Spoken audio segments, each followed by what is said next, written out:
নমস্কার।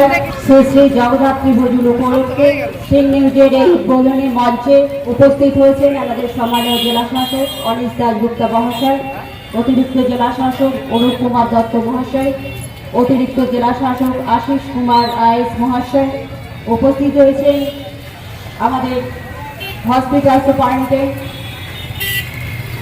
স্বপন আছে, আমাদের সিং নিউজের কর্মকর্তারা আছেন যিনি সঞ্চালনা করছেন, এবং সমগ্র কৃষ্ণনগরবাসীর দর্শনার্থী যারা এসছেন সকলকেই আমি আন্তরিক শুভেচ্ছা এবং অভিনন্দন জানাই।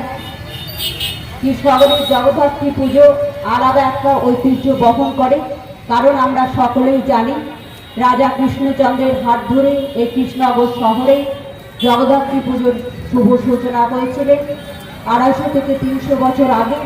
সেই থেকে সেই পরম্পরাকে বজায় রেখে কৃষ্ণনগরের সমস্ত মানুষ এবং যে সমস্ত বারোয়ারি ক্লাব এই জগদ্ধাত্রী পুজো সুন্দরভাবে উদযাপন করেন তাদের প্রতি আমাদের শুভেচ্ছা এবং অভিনন্দন।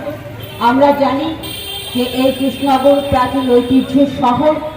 আগে জগদ্ধাত্রী পুজোর লাইটিং বলতে মানুষের ধারণা ছিল যে হুগলির চন্দননগর, কিন্তু আমার মনে হয় সেই ধারণাটার পরিবর্তন হয়ে আজকে কৃষ্ণনগর এই শহর কোনো মাত্রায় পিছিয়ে নেই। আলোকসজ্জা থেকে শুরু করে প্রতিমা সব কিছুই খুবই সুন্দর এবং তাদের হাতের নৈপুণ্য ছোঁয়ায় একটা অনবদ্য সৃষ্টি তৈরি হয়েছে। আমি আশা রাখবো বা জগদ্ধাত্রীর কাছে বা সকলকে ভালো রাখুন, সুস্থ রাখুন। আগামীকাল এবং পরশু দুটো দিন ঘট বিসর্জন থেকে শুরু করে মায়ের বিসর্জন হবে।